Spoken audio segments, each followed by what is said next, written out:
Hey, welcome to the CMO Whisper Show. I'm your host, Steve Olensky. Part marketing practitioner, part ad agency veteran, part journalist. I was a writer for Forbes for 10 years. I've had so many insightful conversations over the years with business leaders, to athletes, to celebrities, to, of course, CMOs. The only difference now is instead of sharing those insights through written form, I'm doing it this way. My guest this week is Laurie Lam, the Chief Brand Officer at E.L.F. Beauty, the powerhouse behind E.L.F. Cosmetics, E.L.F. Skin, Well People, Keys Soul Care, and with nearly 2 decades of experience shaping global brands. Laurie is a dynamic marketer and strategic innovator who's redefining what an authentic, accessible beauty company looks like. Now, before joining E.L.F., Laurie held leadership roles at L'Oreal USA, working across the U.S., France, and Asia Pacific in marketing, e-com, acquisitions, biz dev, and brand innovation. Finally, she's credited with helping supercharge E.L.F.'s reputation for quality, inclusivity, and viral cultural moments, from TikTok stardom to collabs with brands like Chipotle, Dunkin', and yes, even Tinder. Laurie Lam, my newfound best friend. Welcome to the show. Thank you for having me, Steve. You are very welcome. And if our conversation recording is anything like our non-recorded conversation, you guys are in for a treat. You guys are in for a treat. Okay, jumping right in. I want to start with your personal and your career and your leadership style. So you've worked across a lot of different continents, a lot of different brands. Is there a through line from L'Oreal to E.L.F. and L'Oreal? Yeah. There is. I think for me, the through line has always been trying to do something that people say is either impossible or hard. I've always been working for underdog brands. And I think that's been a through line for me, is trying to do something that is not in my comfort zone, something that scares me, something that I've never done before, that hasn't been achieved before. And I guess I'm sort of setting myself up here because I am the first girl. I'm the first one in my family to actually have finished school. And as a first generation daughter in New York, a lot of the things that I'm doing are first. So I'm almost setting myself to pat myself on the back for everything that I'm doing that no one's done before. What do you think you've taken from those stops? Like, and part two of that, kind of how often during your day to day at E.L.F. do you fall back or go, I remember that time at L'Oreal? Or yeah, quite often, actually. Quite often. Even how I got started into beauty was something of a way of wanting to disrupt what I was being told I couldn't do. And that couldn't do was I wasn't allowed to wear makeup. Yes, the chief brand officer at E.L.F. Beauty wasn't allowed to wear makeup growing up. It goes back to, I was not allowed to wear makeup, and I realized how bizarre that sounds today, but I strategized as a teen on how to wear makeup. So it started with someone telling me I couldn't do something, and I was like, I'm going to go and do it. I found a job that guaranteed I can wear makeup, and that landed me at a Estee Lauder counter in the community of Queens, New York. And I found myself a job because I knocked on that counter when a Northeast regional manager was doing a counter check there. And she said, kid, you got guts. And I landed a part-time job there while I was still in high school, and I was wearing braces. So it was like, against all odds, you would never hire me. I look so young, but I got the job. I was curious. I asked a lot of questions. I ended up helping to bring that counter to be the most productive counter in the Northeast. And we won a dinner with the Lauders. I was 15. But that job first taught me how to, one, strategize to find a way to do something that I really knew I wanted to do, which was to wear makeup. So I found a job that allowed me to do that. I also learned a lot about how women perceive beauty, especially when you're selling them on $300 creams. I also learned what a consumer wants, what their demands are, how to listen for their needs. And that was my very early beauty start. That spirit of listening, disrupting, hustling had never left me. To my start at L'Oreal, I started there 5 years after my Estee Lauder experience, after I got my undergrad.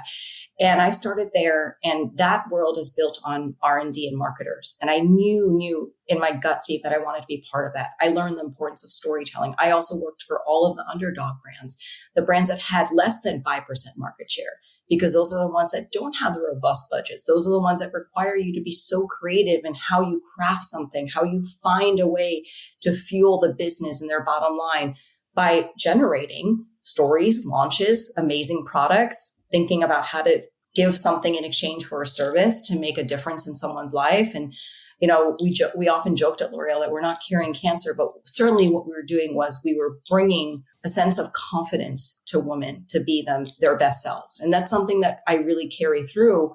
And I was passionate about my work. I was passionate about the difference I made, especially I was working with hairdressers. And so I had firsthand knowledge of working with salon owners as humans, learning how to build their business, learning how to fuel their bottom line, learning how to grow something out of nothing and also be responsible for staff. Mm-hmm. And that was really big. That was probably the biggest part of my journey. I took that across different zones and different facets of marketing, but it was a really great experience. And it threaded from my experience at Estee Lauder as a counter girl at the age of 15, because I carried that same sort of grit and hustle and making something out of nothing to bring to hairdressers, to make a difference in their lives, in what salons could be now, which is a place that people often find is a safe haven. That's a community. It is a community. It is. Oftentimes I think in my experience, what I've seen is people tell their hairdressers more things than they tell their therapist and their own spouse. It's true. No, I believe you. It's that sense of comfort, right? Yeah, it's a sense of comfort. It's actually one of the only professions out there that you can still legally touch someone. I hadn't thought of it like that. One of my first bosses told me that and stayed with me. And I was like, eureka, we are touching lives. Interesting. I do like that. Okay. Yeah. So 15, defying odds, fearless, right? Talk to me and us about the trajectory and your path to becoming a leader, and then how it's influenced your leadership style. How would you describe your leadership style? My leadership style, I would say, is heartful, a lot of empathy, and with bold disruption and speed. And it's no surprise that those are actually facets that I saw in E.L.F. And I knew that was going to be a place for me. And I have to say, I thank my family for this, because I do think my first lesson in leadership actually comes from having a younger brother and family circumstances where I almost became a guardian to my brother, and he's my training wheels, to the point where my husband says, now you have one son, and I have two biological daughters. The son is actually my brother, because I took care of him as a parent would and learned what responsibility was and what it meant to be protective and what it meant to live and listen to someone else's feelings so that you can actually help them or guide them in life. Growing up in an immigrant household as well, which meant I had a lot of uncles and aunts and cousins, taught me that even though I was a firstborn in my nuclear family, in my unit, I was actually very much a youngest child in a family full of other cousins. And I learned that if you want to make impact, if you want to be heard, you have to make it bold and you have to break the status quo, because it's been done before 6 other ways, and you've got to make it meaningful. Yeah. And I also learned speed, because in a house that, first of all, Cantonese is the language I grew up speaking in English. And if you want to get something done, if you ever heard anyone speak Cantonese, you can say probably 20 sentences in one sentence. It's very fast if you want to get your point across. And if you want that last piece of bun that someone put on the table, you got to go and get it yourself. And you got to find a way to get it. So my leadership actually comes from a very young age of having this experience of caring for a family and being in a family and being bold and disruptful. And that has been something that has carried through with my start at E.L.F. And why I came to E.L.F. was because I saw that in the leaders. Yeah. I saw that in every single leader that I met with. It cannot be overstated, the importance of that. No, it's really important. That year when I joined E.L.F., my intention word that I had set for myself was unleash.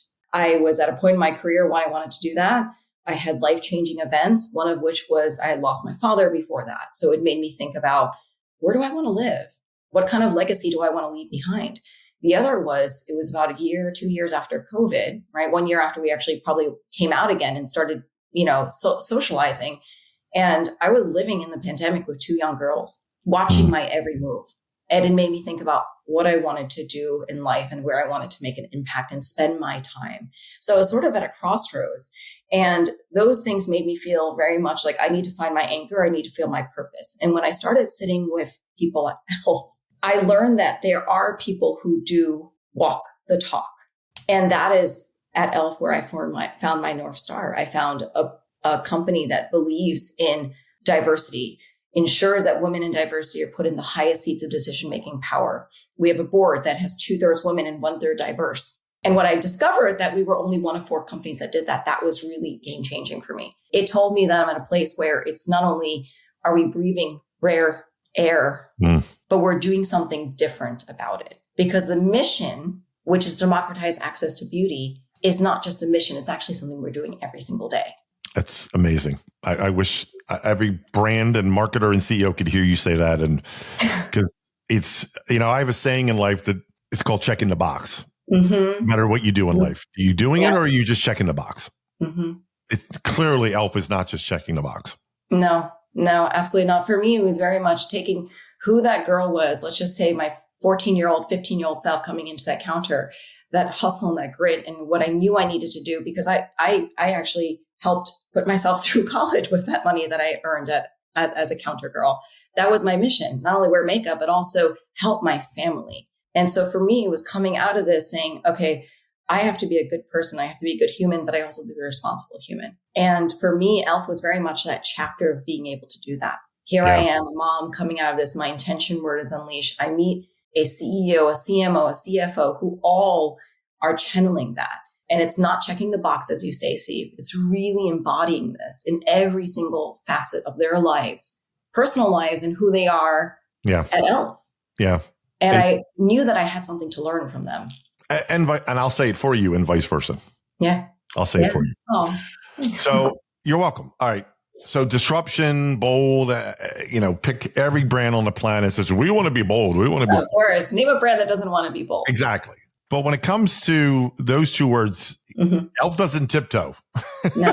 Right. But what's the mindset of like, where is the line? And I assume it's on a case by case, or where do you go bold, or when you go even bolder, or you go, hold on, even that's too much for us. Right. I think it goes back to who we are. E.L.F. has always been disrupting, right? At E.L.F., we've believed in showing up for our community, no matter where they are. And for 20 years, we've been doing that. 20 years, it started with a father-son duo that started this business because they had a mission and they had a vision to be a different kind of beauty company. That's who we are today. And the mission is to democratize access to beauty. And they started that company by selling cosmetics over the internet for $1 in 2004, 20 years ago, over 20 years ago. And that spirit of disruption has never left the building. We're in a different building now, but it's never left the building. It's never left the sense of culture. Yeah. It's created who we are as a company and our commitment to disrupt norms, to shape culture and connect communities. It's so important because it is the DNA of disruption. I mean, setting up a company that sells something for $1, even today, it wouldn't work in this world of social commerce. So every bet was saying, no, this is never going to work. It's never work. And they continued. The relentless spirit has never wavered. And being a digital first company also sets you up to be a digital disruptor, which is why pioneering on new platforms actually comes really naturally for us, because it's always been a lean in, let's pioneer, don't wait for the signals, go and make your own signals, go and make your own constellation, and others will follow, and they have followed. So walk us through, hypothetically, somebody in your team comes to you with this idea. Do you then, is this kind of how it works? Like whatever the idea is, and I can almost see you having like a bold scale. Bold, bolder, and off the low scale. And off the exactly. So how do you decide where that line is? Yeah. Well, I think there's a couple factors there, right? So one of the things when you walk into any one of our E.L.F. offices, you'll see the logo when you walk in. You'll be greeted by a beautiful human that will welcome you into our home, because we consider anyone who's part of E.L.F. to be part of our family.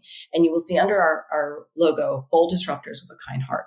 And that is very important in terms of who comes into the company, raising my hand here, and who we fuel and who we build a community around, right? So yes, moving at the speed of culture and ability to create these campaigns that you some of them that you mentioned, we look at it through a filter of it has to be culturally relevant and it has to be emotionally resonant. And that's the intersection where the magic happens. And ideas do come. We have meetings every Monday with our team. What's going out there? What's happening? That's relevant. What is our community telling us through emails and our social? And through those, we stream our community is actually the biggest pipeline for ideas, because they will come. And through these ideas, I'll give you a really good example. We move at the speed of community. 2 examples, actually. from a viral lip gloss kit to dropping a care package to the viral news sensation Oliver Widget and his cat Phoenix in the middle of the Pacific Ocean. E.L.F is a brand that is shaping culture, but we do it in a way that we're actually able to do it with our community and we operate in real time. That's the difference. So Oliver Widget, I'll spend a moment there. That was a crazy idea the team had. And within 5 to 6 days, we saw him, the whole world was following his journey through the Pacific. And we found it. Someone came into the chat, literally on text. And I think it was a Sunday that I got this chat in the morning and said, look at this guy. Everyone's following him. I was invested. Everyone's invested in him. And we decided to go in. The team said, I think we should send him a care package. And for us, we made waves when we dropped that care package, which wasn't even branded E.L.F. We just packed it with snacks. We packed it with cat snacks. We packed it with SPF because he needs it. And he was on his daring journey across the Pacific. And we tapped young, skilled workers. And I don't know if anyone knows this, but we actually tapped young, skilled aviators in a nonprofit, which is the E.L.F network. Mm-hmm. And we tracked his sailboat in the middle of the ocean. Wow. We tracked and we dropped that care package to him. He didn't even know who it was from. It was like, this is a gift from heaven. And it was incredible. We created a Twitch that had like over 150,000 views. We fueled incredible social virality. We even created a Roblox game with him, a game jam with him. And we amplified it everywhere because for us, it was less about the virality of it, which again, we weren't aiming for that. It brought all of that to us. But for us, it was about democratizing access to the dream chasers and the rule breakers. Yeah. And Oliver and his cat Phoenix, I guess, by default, are dream chasers and rule breakers. He quit his job. He had a dream. He was going to sail across. We then found him on his way to Hawaii. And that was real time, 5 to 6 days max. Another one that we did, which is I mentioned, was the Halo Glow lip gloss kits. This is another incredible one because what we did was we adeptly leveraged our TikTok phenomenon, where we saw individuals emptying their Halo Glow, which is a foundation, highlighter, contour tool, a glow master all in one. And they emptied it and they filled it with lip products. They just started taking lip glosses. I don't know if your daughter knows about this. Empty lip balms, lip glosses in there because the Halo Glow bottle has an amazing doe foot. And the doe foot is actually something that you can apply and get very targeted application with. So the girlies found that you can actually use that to apply lip gloss. It was incredible. What we did was then we said, oh my God, this is incredible. So then we created a kit of the empties because everyone was struggling to clean it. Killing water, paper towels, Q-tips, everything that was going in there. And so we created an actual kit that dropped into our community and it sold out in 19 hours.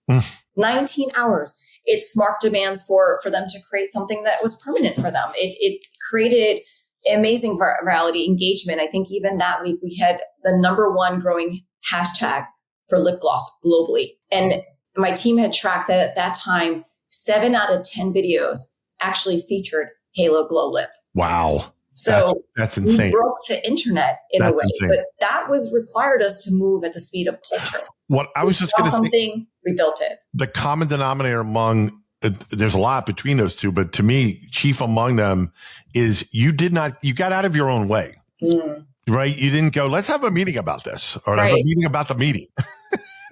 You knew it. You're like, nope, this feels right. We're going. It's like, let's go. And when you build a company with bold disruptors with kind hearts, and they all saw the meaning of why to do this. Why are we doing this for Oliver and his cat, right? Because one, everybody woke up not knowing if he was going to be alive the next day. So going that extra mile. But when you build your company with that culture fit, it doesn't make something like this impossible. It makes it possible because you have a team of disruptors who are coming to say, oh, how can we do this differently? How can we do this with positivity, inclusivity, and accessibility? Does it actually meet every single one of those? Yeah. Almost like a filter that it has to go through. And if it meets that filter, let's go. Is there an example of a cultural moment, if you will, that you didn't and you regret? That we did with regret? That you did not get into, that you did not on this wave, if you will. Not so much. Because I feel there is, I don't think there's one. Okay. There's one thing that I'll say that sort of is why I'm stumped, is because I think we live in a mentality of no regrets. I've always lived in that place. And so personally, I live in a place where if I see something, I'm like, oh, that's cool. I love that the brand did that. I love when Lego creates little Lego people and they walk around but for us, it's no regrets. We lean in, and anything that we've had a thought where we're like, this is something there. If we know that our community is talking about it as well, and we know that it lives at that intersection and we're co-creating with our people, it doesn't even become a doubt. We just go for it. I love that. Absolutely love that. Where you mentioned, I'm paraphrasing, but you said something to the effect of, you understand the impact on culture the brand has. And one of the things that I preach, and if I coach somebody or counsel someone, a close cousin of that is responsibility. Yeah. And a brand, and those who are in charge of the brand have to understand. Yeah. There has to be a sense of responsibility. Yeah. When it comes to anything that impacts culture. Mm-hmm. Yeah. And youth especially. I love that you're saying that. It's almost like cultivating cultural capital for us. Mm-hmm. And one of the things, for example, that we've done where I feel we've thought about the impact that we can make, that our platform has, and how important that is we've started working on gamifying financial literacy on Roblox. There's a young community on there. And that was one way for us to think about how to actually create a sense of entrepreneurship, how to take the boldness that we have as a brand and allow that to extend into our community. And that's one piece of how we try to break through as well. And bringing it with meaningful. We also have an incredible purposeful, I would say purpose-led episodic series that we create called Show Yourself. And it is all around building and putting that platform that we already have, but putting a spotlight and shining that spotlight on individuals that are defying labels, that are defying the odds, that have stood up against bullies, that have actually stood up against labels that people have said to them, oh, well, you're a gay queer, so that's the box you live in, so you're going to stay right there. And we find that by doing that, it allows our community to feel seen. In a world where everyone is just so ready to box you in based on and even the labels yourself. And what are you? Well, you're just you, right? And what does that mean to be you? And when you actually get down to the color of what these individuals, these amazing heroes, I would say, that we put in Show Yourself, they're saying the same thing that you and I would say to each other if we were sitting fireside. It's the same language. Maybe they just look different. Mm-hmm. They just have a different story. They came to that fire differently, right? Yeah, but they're still there. Yeah. And I think that's the really interesting part when we live at that intersection of heart and culture and being able to do entertainment in it. Okay, I'm going to put you in front of a room of chief brand officers, right? Hypothetically. Yeah. Across all different industries. And I take a question from the audience. And the first question is, Laurie, I love what you're saying. Mm-hmm. How do I know when to jump in? How do I know how to be relevant culturally? How do I know? Because there are times in our industry of making widgets, I want to do something, but my team talks me out of it, or it doesn't feel right. And then I see my competitor doing it and I kick myself. So ultimately where I'm going is, what advice do you give to people in your same role to go, you got to just go, man. You got to feel, especially in AI. I already know this about you. You trust your gut. Mm-hmm. Yeah, there is a lot of trust your gut. And I think it's also, you have to realize that your community, there's this real time factor. And I used that earlier when I was talking about Oliver and the lip gloss, the Halo Gloss lip kit. You have to operate in real time because your community is in real time. It's hard for you to build something. And I've been part of brands that have done that as well, right? Very intentional, but intention doesn't mean that you need to take all that time to think about it. I think when you're living with your community and you're breathing, it's like an organism. Mm-hmm. You don't leave it. You got to operate in real time. You got to continue to fuel the fandom that you have. And for me, that also having a leadership team, having a culture, having the DNA of this brand, the origin story of this brand, live on this pathway, which is only one way. It's move forward and operate in real time. It's evolve or die. It's you've got to move quickly or you get left behind. Yeah. All of those notions for us, there's only one speed for us. It's the speed of moving with our community. How do you describe your relationship and how you work with the CMO? First of all, the CMO I've known for a long time. And she is highly, highly respected by me and by every person in our organization. Our relationship is very, very, I would say organic in a way, to use that word. We operate in a way that is very complementary. So our CMO has the responsibility of everything from end to end. So from product innovation to R&D and the alchemist who's creating the formulas, all the way to the person who is actually activating our social channels, all the way down to the person who's creating our group comm strategy, everyone who's creating the branding, down to looking at our VM and looking at all of our different visual merchandising and looking at all the points of sale. How do we look? How do we come across? Can our community find us? Is it easy? Have we lived on being positivity, inclusivity, and accessibility? And our relationship is almost so symbolic in terms of being able to read each other really fast, especially at a company like this. You have to be able to do that, right?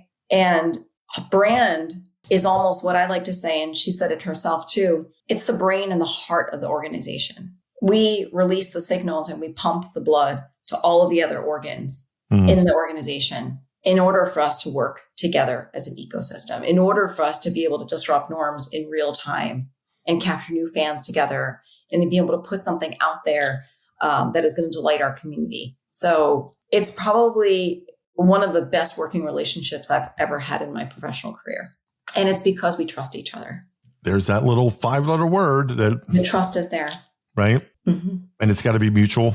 Mm-hmm. And the trust is also across the entire organization. Yeah. Yeah. Wow.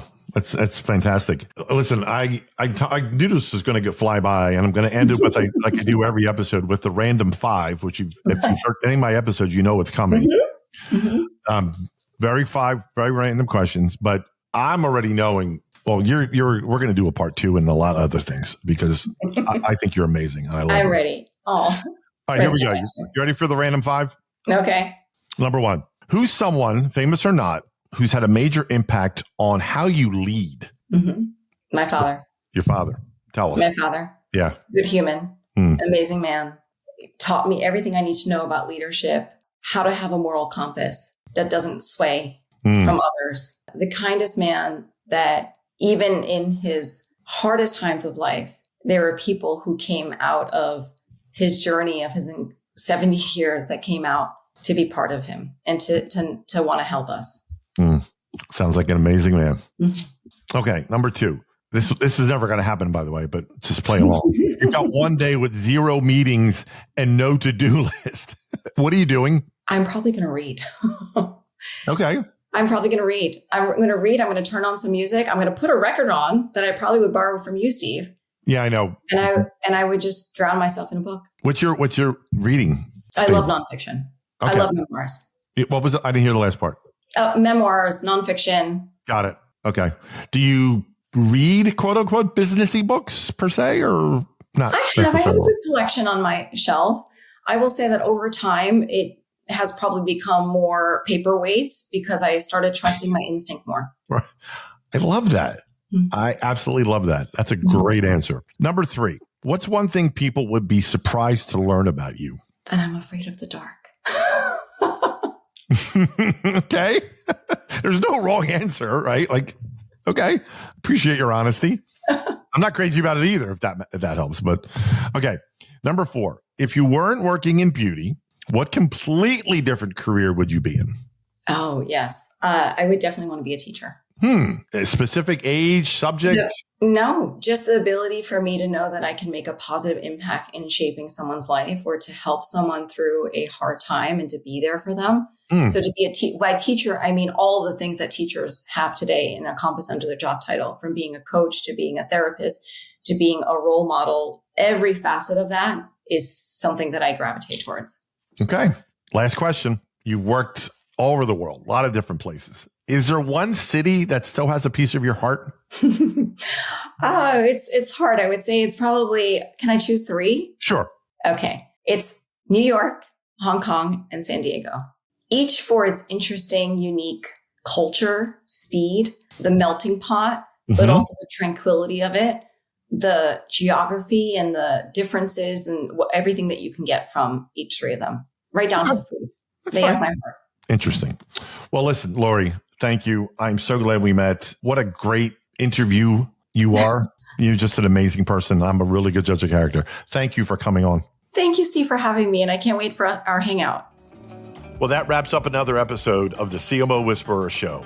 I hope you shared this episode with your friends. And if you have not already, please subscribe to be kept up to date on all the latest episodes. And if you're so inclined, leave me a review on your favorite podcast platform. Thank you.